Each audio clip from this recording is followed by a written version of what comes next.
Hello, Gemini. Welcome to Higher Source Tarot for your Is It in the Cards? Love Tarot and Oracle card reading. This is a love reading for all Gemini. Sun, Moon, Rising, and Venus. We are going to get started here with an archetype, but I want to prepare the tarot so we can get right into it. All right, we're going to start with an archetype to represent your energy. You've got the dilettante. Okay, the light attributes of this one. Delights in the arts without having to be a professional. Alerts you to the danger of becoming superficial in your pursuits. So again, that's your own internal compass. Okay, if you seem to be saying there's some eye candy, but you know what, I want more than that. They seem a little bit dim. Okay, maybe not the most worldly person, not up to your standards. They're nice looking, but that's all they've got.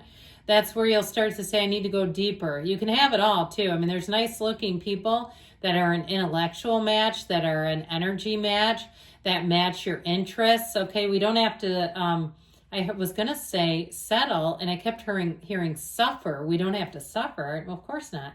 Shadow attribute, pretension to much deeper knowledge than you actually possess. So trying to be phony and fake, that's not like you anyway. But I'd also say too, if somebody feels compelled to do that, it's probably not a match.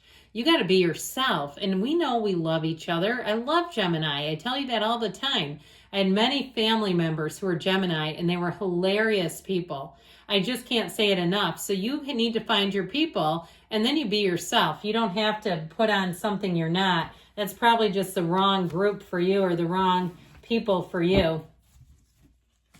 All right, their energy is the healer. So it may be somebody who works in the medical field or psychology, psychiatry, metaphysics.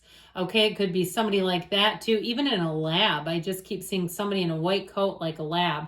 Light attributes, passion to serve others by repairing the body, mind, and spirit, ability to help transform pain into healing. So again, it can be mental, spiritual, even financial. It could be somebody that helps with helping people understand things financially, or they're an advocate if you live in an area where people are subject to weather issues on their homes. Okay, I've seen some people there that are working in an industry where they get a hold of insurance companies. So things like that, where it could be somebody who's a real advocate and they go, God, I don't know what I'd do without you. This person will hear that a lot. Like people will say, you are an angel, you are a gem, you are heaven sent. And it feels professionally. Okay, like they'll say, I don't know what I would have done. The shadow attributes are taking advantage of those who need the help, failing to care for themselves. So they have to watch out for that, especially if they're a first responder. I've seen that time and time again with friends and acquaintances who've been first responders, and they really can't talk about anything to do with it. So got to take care of ourselves, right? Not let that pile on. Your energy, dear God, Gemini, you've got the Queen of Swords, the Ten of Swords, the Four of Wands. Their energy is death, the Knight of Pentacles, and the energy of temperance. The advice, the Knight of Wands, the Eight of Wands, the arrows of love, Eight of Swords. So there's something here, letting it move forward, letting something go. If you're in a relationship, I heard bury the hatchet. You've got to get past something. They want to heal and love on you. They have the healer twice. So if you have something with an old relationship or with them, that Ten of Swords is saying we've got to let it go. Something too about the Queen of Swords. She is the widow of the tarot. So if you've had a loss, if you're a widow or a widower, or you had a hell of a breakup that burns you, maybe it left you in financial ruins, or it left you with a lot of damage. You were waking up and the first thing you thought about is their toxic ex. And it's like, get out of my subconscious. It's time to do something with that, especially if you're still having it, where the first thing that happens when you wake up is you're thinking about them. They are embedded deeply, deeply into your energy field. But good news with that, there's lots of techniques, whether it's NLP. There's one technique within NLP, neuro-linguistic programming, where you actually visualize an energetic cord and cut through it with that sword. You're the Queen of Swords anyway, so you use that sucker to cut them free. Okay, if it's something old and toxic from the past, And of course, we talk about epigenetics. The Body Keeps the Score, great little book if you haven't read that. But where our past traumas really do affect us. And so I feel like they're really saying this is a time of recovery for you before you get into that next relationship. Or if you've got something that keeps butting into the current one, we've got to work on it, because with the Four of Wands, you have joy, you have celebration, but there's something that I feel like has kept you back from it. Now, of course, if you say, no, it was my ex, I just broke up with them, then I feel like you're coming into somebody that will really turn on your heart light. The Four of Wands is a wedding too, by the way. If you had a broken off engagement and you're trying to get back together, I would say it's here, especially with their energy being represented by Death and Temperance. That's an interesting combination. And of course, the Death card comes right before Temperance in the order.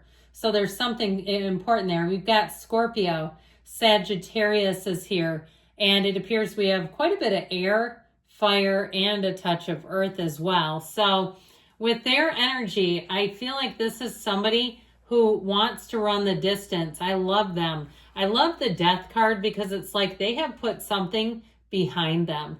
I feel like they are ready to move forward. So with the energy of the Death, it's a rebirth. It's somebody who maybe went through something very traumatic and they've learned from it and they have come back bigger and better than ever before. If it is an ex, I feel like it's also too the death of whatever those old character defects or whatever was getting in the way of the relationship. There's something about just letting go and letting it flow in their energy where they're saying, I can't hold on to the past. I've got to let go of it and move forward. Now, with the energy of the Death card, it really is saying they're ready like a brand new beginning. This is a person who has let go of old rancor, bitterness, resentment. So if they have an ex, they won't be freaking talking about them all the time. Doesn't that just drive you nuts? But with the Knight of Pentacles, this person's very dependable and very trustworthy. I always say there's a difference between somebody who's honest and trustworthy, right? We can be honest about details, but do they suit up and show up? Hell yeah, they do.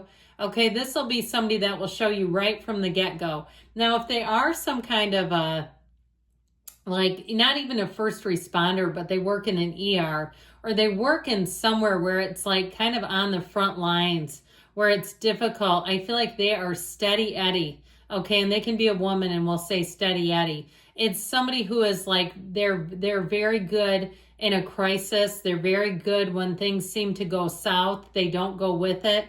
They can be a real rock. I like their energy a whole lot. So with the energy of Temperance, so when we go through the major arcana, it's our soul's experiences that we need to have to ascend. So when the soul experiences death, after that is when the soul experiences its greatest healing, its greatest love. It stands in the place of the Archangel Michael. So I feel like this person is heaven sent. I mentioned before that people probably say to them, I don't know what I would do without you. You're like an angel on earth. I feel like they really do embody that. And people say, I don't know where you got them, but where do I line up for one too?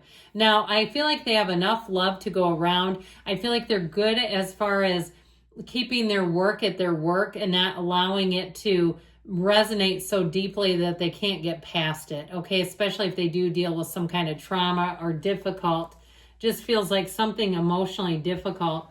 So the Knight of Wands and the Eight of Wands want to rush forward, but that Eight of Swords energy, I feel like it may be somebody right out in plain sight. I actually feel like the Eight of Swords, I love you and I mean that, has to do with your energy.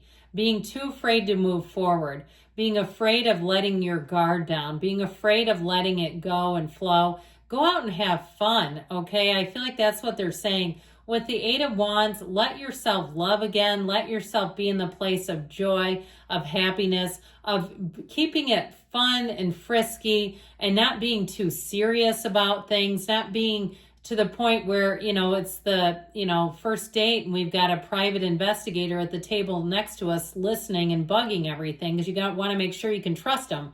I feel like with this, they're saying be upbeat, be happy, be uplifted. Eights are vibration and rhythm, and there's something polarizing here. So we got to be in the sync of this one. We got to jump on the end of one of those wands and take a ride is what I'd say. All right, one more oracle card for y'all.